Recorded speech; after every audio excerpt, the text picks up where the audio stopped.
Swiss Time! Começou essa aula. Tá, nós temos aqui uma quantidade imensurável de pessoas importantes hoje, que é o Francimar, que está me agraciando com a presença dele e me ajudando, que quer ficar estranho fazer essa gravação sem ter uma alma para poder imaginar que está assistindo. E aí é legal saber que você está aí. Isso aí, pronto. Compartilhei a tela. Vamos começar essa brincadeira. Bom, a aula de hoje, que é a nossa última aula de laboratório, gente, desculpa porque eu não sei o que aconteceu com com a imagem da minha câmera aqui do computador, que tá uma bosta. A imagem tá toda, não sei, não tá limpinha, entendeu? Por mais que tenha um efeito atrás, a imagem fica limpa. Eu tava olhando outros vídeos com efeito, tava limpinha. Do nada, enfim, o computador já tá indo já pro saco. Então, o que acontece? Nesse último laboratório que nós vamos trabalhar hoje, entender o conceito, né, das leis dos gases, né, e o experimento que nós vamos elocubrar, digamos assim, será a lei de Boyle-Mariotti. Boyle-Mariotti é a relação entre a pressão e o volume, tá? E vamos também entender um pouquinho de máquinas térmicas, aonde essa relação de tanto de Boyle-Mariotti quanto de Gay-Lussac, né, estão relacionados às máquinas térmicas. Então tem até um videozinho que eu peguei com relação à história das máquinas térmicas, para que vocês entendam, dentro da área da engenharia, a importância do conceito da lei dos gases perfeitos e depois a continuidade em cada área da engenharia, a importância dessas leis, né, relacionadas à temperatura, volume e pressão. Bom, vou apresentar o primeiro exemplozinho aqui, ó, e no final eu deixo para vocês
E ela caiu, né?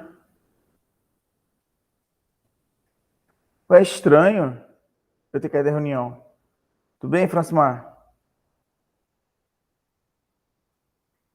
Bizarro, cara. Eu caí da reunião, vou ter que voltar. Que loucura. Tô eu aqui, crente que eu tava falando. Oi, mestre. Do nada saiu aí e eu fiquei sozinho. Eu aqui apresentando. Alguma coisa me deu tipo, dá uma olhadinha lá para ver se tá rolando. Eu até Aí, tentei ligar agora. foi você? Eu peguei o telefone aqui, eu tentei ligar. Eu falei, como é que eu vou falar que eu tô sem? Você não tá, né? Não, tá. Enfim. Então deve ter sido transmissão de pensamento aí, né? Aí porque o que acontece? Não, porque as telefônicas, né, agora estão com essa palhaçada de ficar fazendo várias ligações ao longo do dia. Correto. E aí você atende e desligam. Aí elas fazem um mapeamento do horário que você tem hábito de atender telefone. Então, por exemplo, como eu estou em aula, aí eu imaginei que fosse a telefônica, né? Ligando para saber se é um horário que eu de faço atendimento. Aí eu fui e desliguei. Aí, Não, enfim, mas mas era se eu não tivesse, assim, aí eu até tinha tirado o fone do ouvido aqui e estava tentando. Aí parece que eu escutei uma voz, eu coloquei, era você falando. Mas eu ia ficar insistindo, se eu olhasse aqui, ia assim, insistir para ver se falei, tentava não, é falar. realmente importante, vou ligar, vou atender. Não, verdade. Tá tranquilo, então. Deixa eu voltar aqui, porque eu não entendi nada porque que o bagulho aqui apagou.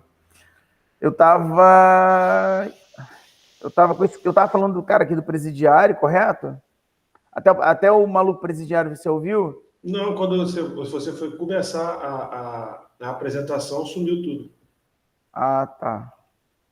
Não, eu tava zoando esse senhorzinho aqui, que ele tá com uma. Rampa de presidiário. Vai ser uma roupa de presidiário. Eu falei assim: caraca, olha só que bizarro. Ele deve ter assistido A Casa de Papel. Com certeza. Aí eu falei, isso é maldade, cara. Botar um professor com roupa de presidiário e dizer assim, ó, você vai dar aula eterna, você está condenado a dar uma aula eterna. É muito triste. Correto. Enfim, esse laboratório. Tá aí ainda? Tô aqui. Ah, tá, porque E agora chegou a tua aluna também, a Karina rolou um também. trauma. Ah, tá bom. É que rolou um trauma agora. Mas agora eu vou atender esse caso. Vou ficar falando, se caso cair, aí se quiser dar um toque para poder. Agora eu já sei, eu já atendo. Bom, vamos lá. Por algum motivo tá caindo, tá, gente? Então, se cair, pode dar uma ligada, cair eu já volto, que eu já sei que são vocês, porque caiu. Bom, vamos lá. Esse senhorzinho aqui, que eu acabei esquecendo, não, acho que, que é o professor Alves, tá? Ele vai explicar o nosso último tema, que que fala sobre gases perfeitos, tá? E o tema de hoje é a lei de Boyle. Na verdade, é o nosso último tema, né? Que é o último experimento que nós vamos fazer em sala de aula lá em Bom Sucesso, tá? Que é o experimento barra prova, né? Vocês vão coletar informações e vão construir os dados a partir daquelas informações que vocês produzirem, tá? Então, esse experimento de Boyle-Mariotti, ele vai falar, né? Mas eu vou só adiantar um pouco, está relacionado à temperatura constante, processos isotérmicos, tá? Ou seja, os gases perfeitos trabalham com pressão, volume e temperatura, tá? Quando um desses é constante, os outros dois trabalham em equipe, em conjunto, tá? Formando algum processo. Tá todo mundo aí? Alô? Sim, entrou outro aluno. Ah, tá. Então vai entrar algum processo, alguma relação, alguma brincadeira entre eles. No caso aqui da pressão e do volume, eles são inversamente proporcionais, tá? E aí esse doutor Alves aqui, que parece presidiário, um professor presidiário, tá pagando uma pena eterna de aulas de física, ele vai apresentar para vocês o conceito em geral. A ideia, a princípio, ele vai mostrar aqui o que a gente vai fazer no laboratório, como vai ser a nossa coleta e como esses dados vão ser procedidos a partir de um gráfico pressão por volume, que é que nós vamos provar essa relação aqui. Na verdade, através do gráfico pressão por volume, nós vamos provar a equação, tá? demonstrar a existência dessa equação que está relacionada à lei de Boyle. Aprender as leis das transformações gasosas. E a primeira lei que nós vamos aprender chama-se lei de Boyle. A lei de Boyle diz que numa transformação isotérmica de uma dada massa gasosa, pressão e volume são inversamente proporcionais. Então, numa transformação isotérmica, iso, que significa iso? Igual. Térmica, lembra quem? Temperatura. Então, numa transformação feita a temperatura constante, que a gente não altera a temperatura, pressão e volume são inversamente proporcionais. Exemplo, eu tenho um pistão aqui com um êmbolo móvel, com uma certa massa de gás. Esse gás está ocupando um volume V1 aqui a uma pressão P1 qualquer. Eu pego esse êmbolo móvel e abaixo esse êmbolo móvel. Diminuo quem eu vou?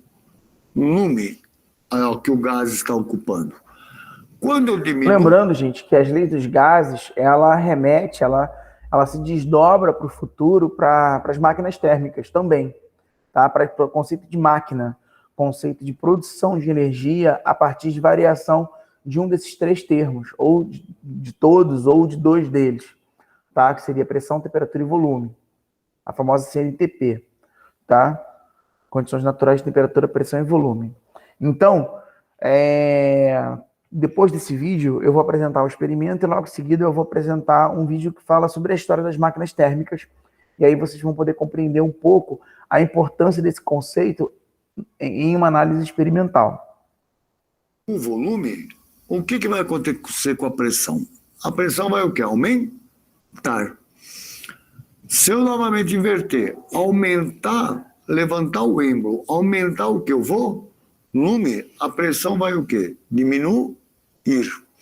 Então, turma, a temperatura constante, pressão e volume são o quê? Inversamente o quê? Proporcionais. Se eu diminuo o volume, a pressão o quê? Aumenta. Se eu aumento o volume, a pressão o quê? Diminui. Se são inversamente proporcionais, eu posso falar assim que P1 vezes V1 é igual a quem? A P2 vezes quem? V2. O produto P vezes V vai ser sempre um valor o quê também? Constante, porque vocês concordam? Se uma segunda transformação diminuir mais o volume, a pressão vai aumentar mais ainda. Uma quarta, se eu diminuir mais o volume, a pressão vai aumentar mais ainda. Então, sempre o produto P vezes V vai ser um valor o quê? Constante. Então, vamos fazer um gráfico de pressão e volume inversamente proporcional. Vamos estabelecer um início. Vamos falar assim que a pressão é 12 atmosferas e o volume é 2 litros. Se eu passar a pressão para 8, o volume tem que ir para quanto? Para 3.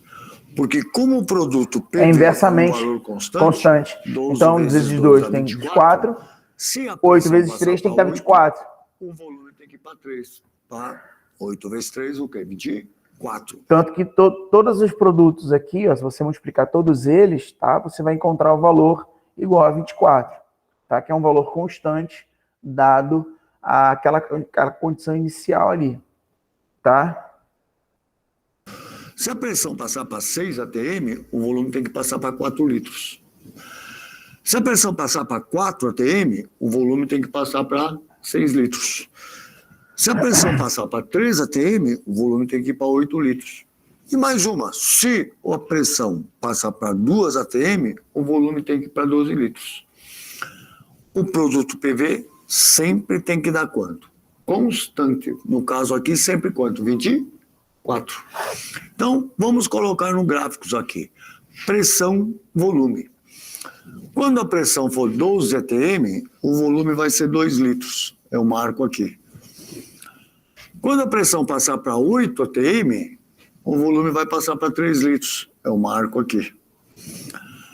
Quando a pressão passar para 6 atm, aí, ó, o volume tem que passar para quanto? para 4 litros. Para 4 litros, eu marco aqui. Quando a pressão passar para 4, o volume tem que ir para 6 litros, aqui. Quando passar para 3, a pressão, o volume tem que ir para quanto? Para 8 litros aqui. E por último, quando a pressão passar para 2 atm, o volume tem que ir para quanto? Para 12 litros, eu marco aqui. Ligando os pontos, ligando esses pontos, vocês vão notar que isso aqui vai dar uma figura. Que figura que representa isso aqui no Uma gráfico? parábola É o decrescente. quê? A figura aqui que vai representar. Vamos lá. Essa figura o que é? É uma hipérbole. É uma hipérbole, A Mas é hipérbole uma diz que o parábola. quê? Que a proporção pressão-volume, aí ó, é o quê? Inversamente o quê? Proporcional. Não. A hipérbole diz que pressão e volume são o quê? Inversamente proporcionais. Nice. Pronto. Agora, Cara, eu me amarro nisso, cara, porque os professores mais antigos, assim, mais cascudo, tem esse vício, por mais que esteja gravando, né? Ele ainda tem aquele vício de que tentar não finalizar a frase para que o aluno finalize, para poder chamar ele para aula, para saber quem está prestando atenção. Porque quem está prestando atenção, né, não está viajando na maionese, finaliza a frase, é automático, né? Porque é como aquela brincadeirinha do tan, tan, tan, tan, tan. Aí ninguém faz. Aí fica aquela tipo assim, ai meu Deus, eu tenho que fazer o tan, tan. Entendeu? É mais ou menos isso. Então, mas esses caras cascudos assim continuam fazendo, repetindo. Bom, aqui tem um exemplozinho, que é um exercício, não cabe para a gente esse exemplo. Esse exemplo que cabe para a gente é a questão da coleta de dados que nós vamos obter, vamos gerar aquela tabela, daquela tabela vamos calcular desvio padrão e... Deixa eu até mostrar a tabela para vocês. Deixa eu botar aqui, só um pouquinho.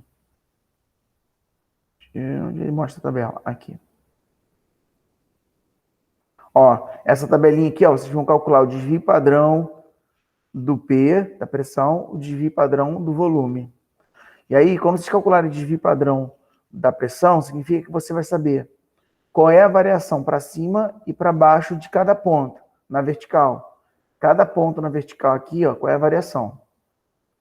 E aí, quando você fizer o desvio padrão do volume, você vai saber qual é o valor para o lado esquerdo e para o lado direito desses pontos. Então, quando você for desenhar a curva, tá? É mais ou menos assim que o Excel faz, tá? Ele calcula o desvio padrão, sabe mais ou menos a região aonde o ponto se encontra e vai gerar uma curva que necessariamente passe por dentro de todos aqueles, o máximo e o mínimo, tanto na direção vertical quanto na direção horizontal, gerando uma curva mais perfeita possível, tá? Vocês vão ver como é que vai ficar, eu vou apresentar isso na próxima aula. Vamos ver um exercício na prática? Nós vamos ter no laboratório, tá?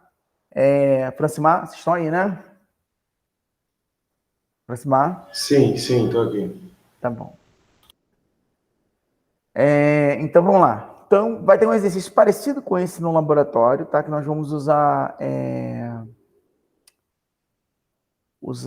seringa, tá bom?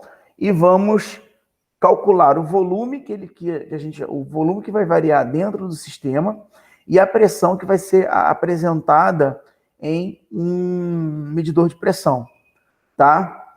E aí vocês, para cada valor de volume que vocês forem diminuindo, automaticamente você vai ver um valor de pressão aqui sendo alterado, aumentando, né? E aí vocês vão coletando esses dados, mais ou menos uns 10 dados, tanto de pressão e volume. Vocês devem mais ou menos perceber que o produto entre eles vai dar algo próximo, um valor constante. Se isso estiver batendo, estiver ok, vocês vão lá e desenham a curva, né? Vão colocando os pontos e constroem a curva e vão construir o mínimo e o máximo para o P e o mínimo e o máximo para o V, que é o volume. P de pressão, V de volume. Tá? E aí vocês vão provar a lei de Boyle-Mariotti. Ah, tá sem som, desculpa. Peraí. Aqui tem musiquinha. Ó, ele tá mexendo com êmbolo, tá vendo? Ó. Pra quem não sabe, isso aqui se chama êmbolo. Aí ele tá mexendo com êmbolo. Conforme ele vai diminuindo o êmbolo, note o que acontece com a pressão aqui, ó.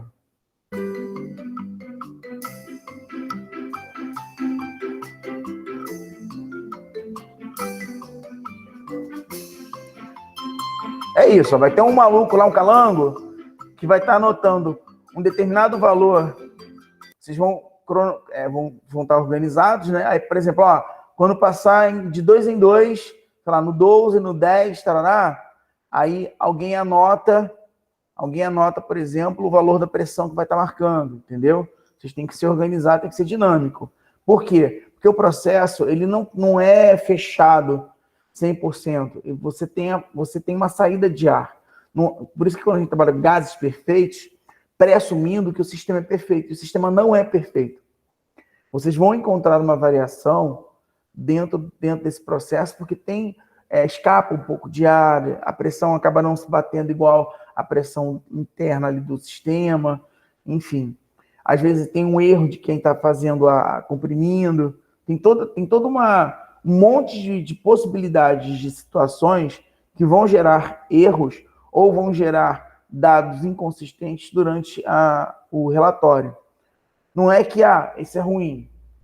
Vocês têm que ficar espertos para anotar essas informações e colocar lá nas conclusões.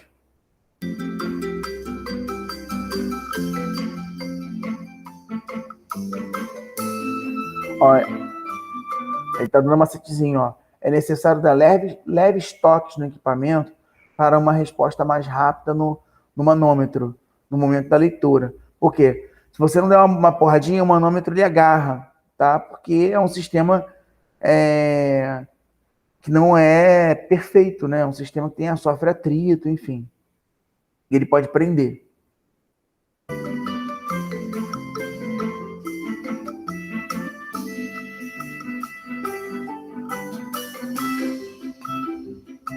Viu que deu um porradão? Puf! Manômetro. Musiquinha. Olha lá, dando porradinha para poder ir na sombra. Eles agarram. Ó, tá andando. Tá diminuindo o volume interno. Tá aumentando a pressão.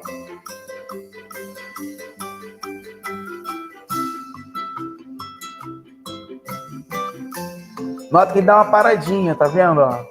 Dá uma paradinha, dá uma porradinha na ampulheta, no pistão, né, ali no coisa, e daí também no manômetro. Porque às vezes eles travam. Ó. Isso é macetezinho de laboratório, só para poder os dados não saírem tão inconsistentes. Pô, a mesma música? Não tinha outra música, não.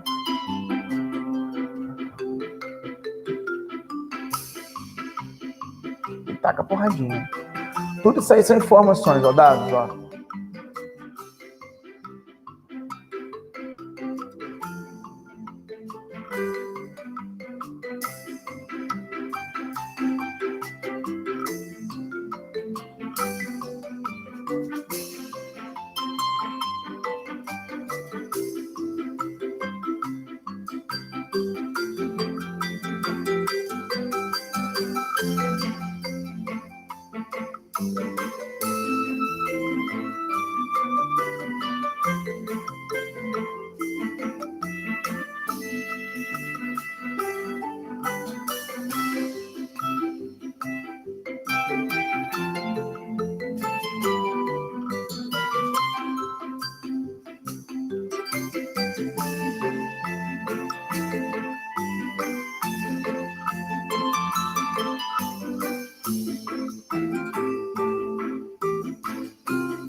Viu? É isso aí. Agora vamos no legalzão aqui, que é muito maneirinho esse aqui, tá? Vou deixar rodando, igual que eu fiz com outro. Fala um pouco sobre a história, né, das máquinas térmicas, do motor a vapor, enfim. Motor a vapor é mais ligado a Gay-Lussac, tá? Que é a relação entre volume e pressão, tá? Mas também volume, pressão e temperatura. Perdão, volume e pressão não. Temperatura e pressão. A relação entre temperatura e pressão, tá? Mas, no caso dos motores a vapor, volume, temperatura e pressão eram 3 informações que eram utilizadas ao mesmo tempo, tá? Existia um trabalho entre esses 3. Dependendo do tipo de motor a vapor que você desenvolve ou você aplica, você só tem a relação entre volume e temperatura ou pressão e temperatura. Mas a temperatura está ali relacionada, alterando um dos dois, ou pressão ou volume. Ou então os 3 são antagonistas aí do processo. Protagonistas, né? Antagonista não. Protagonistas do processo.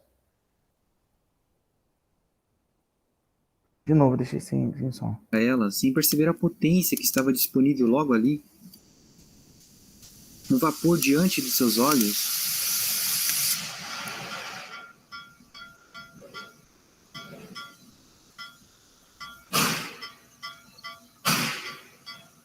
Cara, tem noção da força. O cavalo vapor que é necessária para poder movimentar uma quantidade absurda de ferro, metal, como isso aí tá estranho. Metal pesado, muito material. Ó.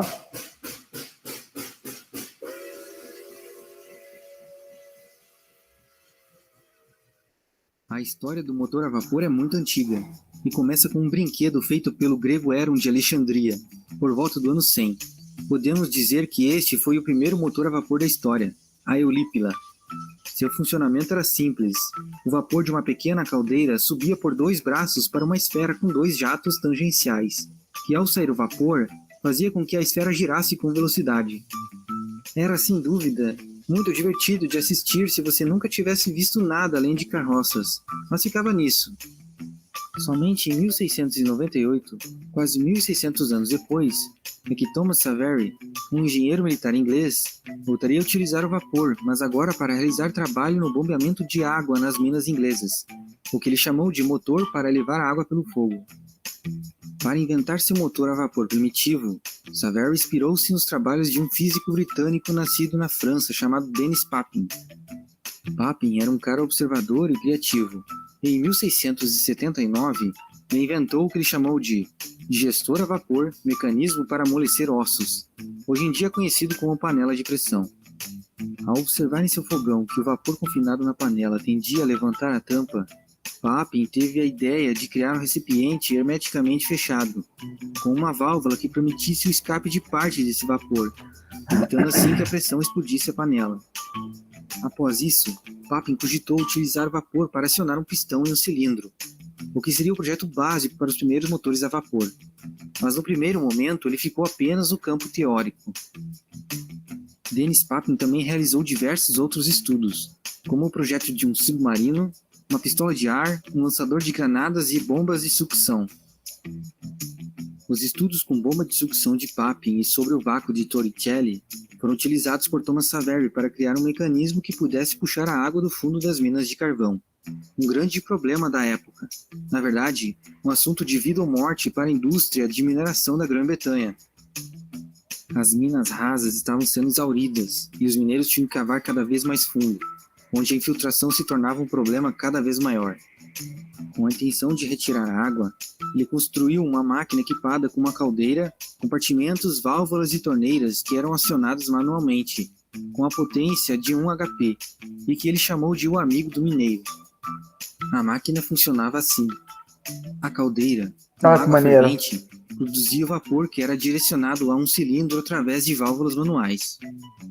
A primeira válvula era fechada para que o vapor sob pressão ficasse no cilindro.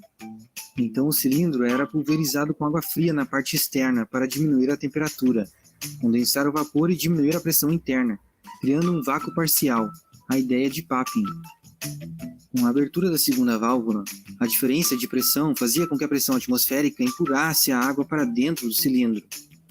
Então essa segunda válvula era fechada e a primeira e a terceira válvula eram abertas, para colocar vapor dentro do cilindro novamente e empurrar a água para fora da mina, completando o ciclo da bomba. Para vocês terem Tem noção da noção? força que estamos falando, Gente, vocês têm noção o que esse maluco, como esse maluco pensou? Assim, é sério, para e pensa, cara. Naquela época, eles não viam o que a gente vê, eles não tinham acesso ao que a gente tinha, eles não tinham a quantidade de livros e informações disponíveis a qualquer momento, a qualquer hora do dia. Eles não tinham isso. Tira esse troço de legenda aqui, antes de pensar. Eles não tinham isso, eles não tinham. Com esse conhecimento muito rudimentar que eles tinham acesso, eles conseguiam construir coisas fantásticas, coisas incríveis. Uma coisa que eu observo, mestre, Oi?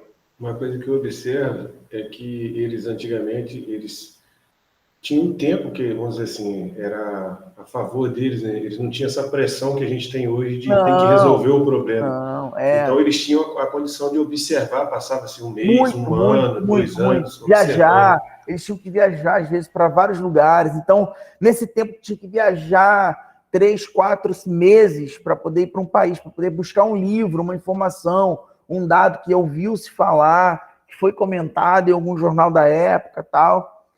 Os caras tinham esse tempo. Então, a pressão era, tipo assim, estava morrendo lá, os mineiros estavam morrendo.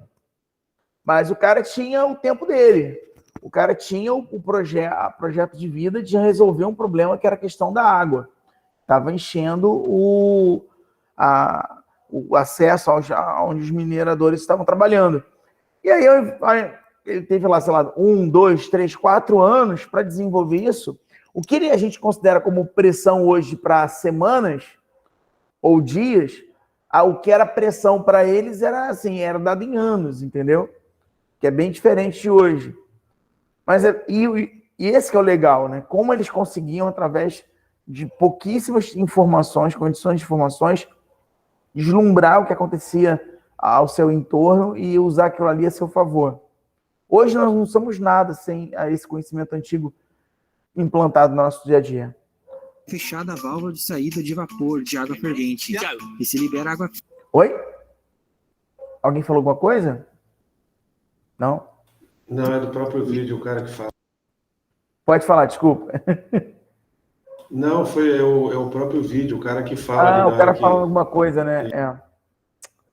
Aí dá a impressão que tem alguém falando. Tá bom. E se libera água fria dentro dele. Olha a pressão. Mas voltando ao aparelho de Savary, ele até que funcionou bem, mas apresentava alguns problemas. No primeiro estágio, em que era feito vácuo, ele só conseguia levar a água até uma altura de 8 metros. Isso fazia com que a bomba devesse ser instalada no fundo da mina. Por este motivo é que existia o segundo estágio. Injetava vapor sob pressão e empurrava a água a mais 24 metros para o alto. Mas neste momento, esta alta pressão geralmente resultava em explosões, devido ao processo de fabricação dos tubos e juntas que na época não eram dos melhores.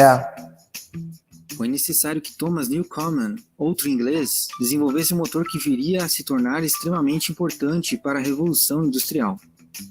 O objetivo de Newcomen era desenvolver um motor que pudesse ser utilizado para extrair toda a água da mina de estanho da Cornualha, que ficava constantemente alagada. Para criar uma máquina que funcionasse, Newcomen utilizou outra ideia de Papin, um conceito semelhante ao motor de combustão interna, ou seja, o vapor seria empurrado para dentro de um cilindro e forçaria um pistão a se mover. O motor de Newcomen, desenvolvido em 1712 com a ajuda do bombeiro John Calais, funcionou bem, mas ele também tinha um problema grave: desperdiçava muita energia para funcionar. O funcionamento do primeiro motor a vapor de pistão do mundo, com 5 HPs de potência, era o seguinte: durante a operação, a caldeira produzia vapor que entrava em um cilindro vertical na parte superior. Este vapor empurrava uma haste que movimentava uma pesada viga mestra ligada a uma bomba na outra extremidade e que ia para o fundo da mina. Em seguida, o vapor era condensado por uma certa quantidade de água que entrava no cilindro, criando uma diferença de pressão, um vácuo parcial, permitindo que a pressão atmosférica levasse o pistão novamente para baixo, puxando com a bomba da outra extremidade a água da mina. O desperdício de energia ocorria porque o cilindro tinha que ser resfriado antes de poder ser aquecido novamente. Ou seja, esquenta, esfria, esquenta, esfria. Além disso, o ar e outros gases podiam se acumular no cilindro, limitando o curso do pistão, chegando até parar o funcionamento do motor. Mais tarde, válvulas foram adicionadas para solucionar alguns desses problemas, e apesar de suas limitações, Dilatação térmica, o motor né? foi utilizado por toda a Começaram a Europa. entender o conceito Depois que os de motores já materiais. estavam em funcionamento há algum tempo, foi possível demonstrar a vantagem financeira em relação às bombas movidas a cavalo. Olha lá, ó, que O maneiro. Cummins conseguia bombear 250 mil galões de água por dia, a um custo de 20 xelins, uma moeda da época. Com o mesmo custo, 2 cavalos trabalhando em turnos de 2 horas conseguiam bombear apenas 67 mil galões. A invenção de Newcomen realmente era vantajosa, mas uma pessoa cujo papel tem sido negligenciado pela história é o da esposa de Newcomen, a Hannah. Foi ela quem administrou os negócios com sucesso enquanto ele e seu parceiro se dedicavam no desenvolvimento da máquina.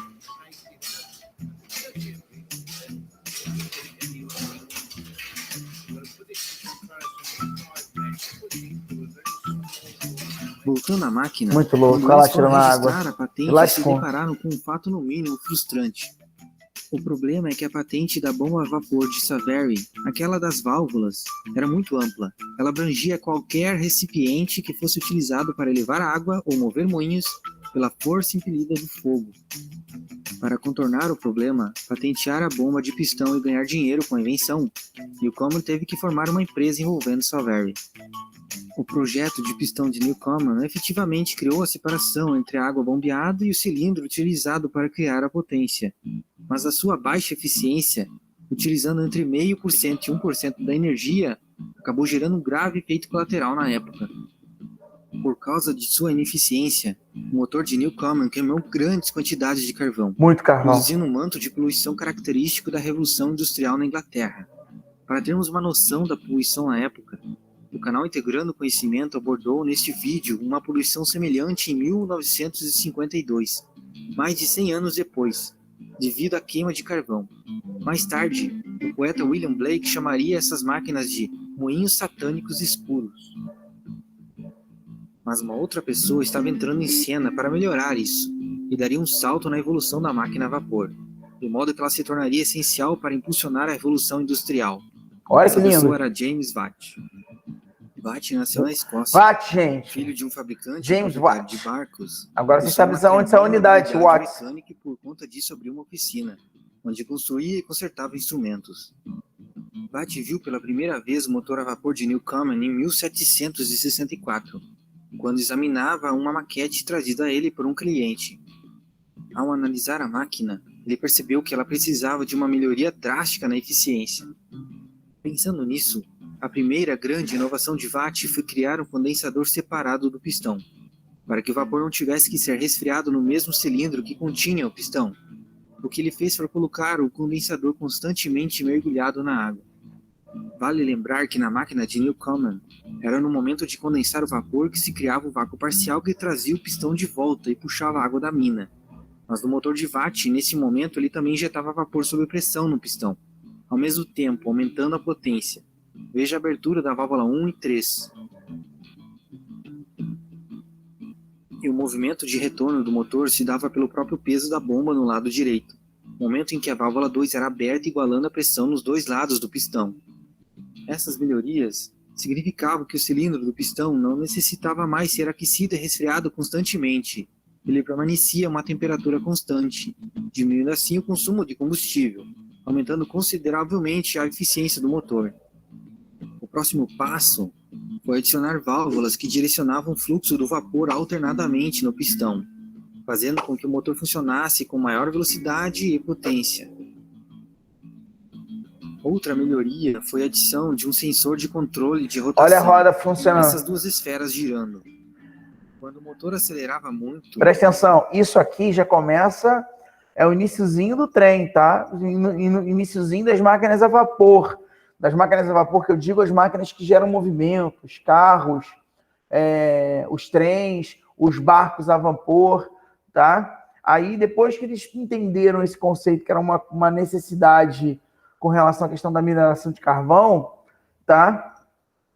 Dos minérios de carvão, ao mesmo tempo, isso aqui deu um salto para a área automobilística, os modais, né? Que nesse caso seria os carros, o trem, os barcos, né? E assim por diante. Elas se afastavam e acionavam uma válvula que fechava a entrada de vapor no cilindro, controlando assim a rotação do motor. Com isso, a máquina funcionava de modo a se regular sozinha, automaticamente, por meio de um equilíbrio de forças. Este pode ser considerado um dos primeiros sistemas de controle com realimentação.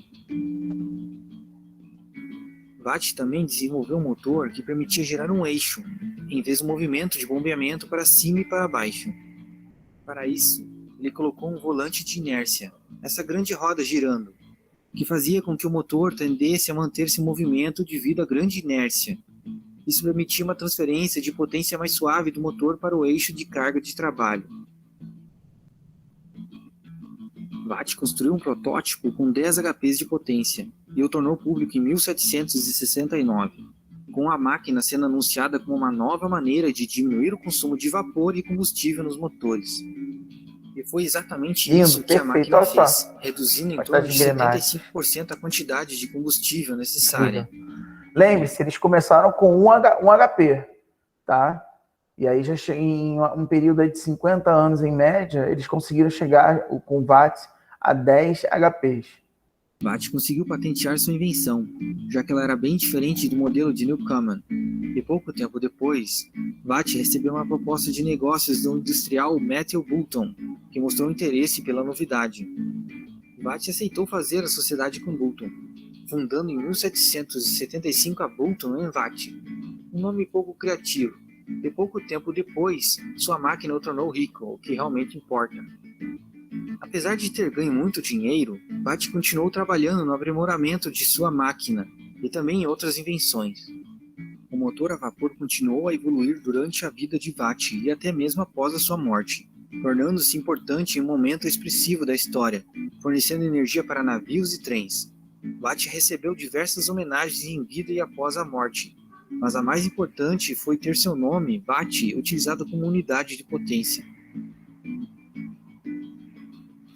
Os motores a vapor foram os primeiros motores de sucesso inventados, sendo a força motriz por trás da Revolução Industrial, substituindo a força muscular, animal e humana, as forças dos moinhos de vento e das rodas d'água, sendo utilizado para alimentar uma geração de máquinas antigas e novas, como os primeiros trens, navios, fábricas e até carros. E antes que você vá embora, que tal dar uma passada lá no canal Integrando Conhecimento? Saíram vídeos novos que eu acho que você vai gostar. Link na descrição. E aí, você gostou do vídeo? Então deixa essa curtida para que eu... Show de bola. Enfim, vamos voltar aqui à aula. Então, jovens, finalizamos aí. Alguma dúvida? Alguma pergunta? Uma coisa que vocês queiram tirar de informação? Ou podemos finalizar a aula? Não, por hora, para mim, tá tranquilo, professor. Na hora que eu for assistir de novo, eu assisto com mais calma, vou parando. Vai olhando detalhes. Para ver mais detalhes também. Depois que a gente acostuma com o vídeo, que você pode parar, toda hora você quer parar com ele. Para ver aquele detalhezinho assim por volta. Então tá bom, então. Nos vemos então na semana que vem. Não nos vemos, né? Porque acabou essa última aula oficialmente falando com relação à parte de conteúdos. Eu vou tirar alguma dúvida, alguma coisa que vocês tiverem, porque na semana que vem, será dia 19. Não, 19, 26. Não, na semana que vem ainda tem aula ainda. Perdão. Tem uma última aula que a gente vai falar sobre Gay-Lussac. E aí sim, aí acabou. Aí a dia 26 realmente não vai ter aula com matéria, né? Só tirar dúvidas mesmo. E dia 3 a gente tem a nossa avaliação presencial. É isso, crianças. Um beijo, um queijo. Karina. Beijo, Karina. Valeu, Boa noite. professor. Boa noite. Boa noite, Luan. Boa noite, Francimar. E a gente vai se Boa falando. noite, mestre. Até semana que vem, então. Valeu.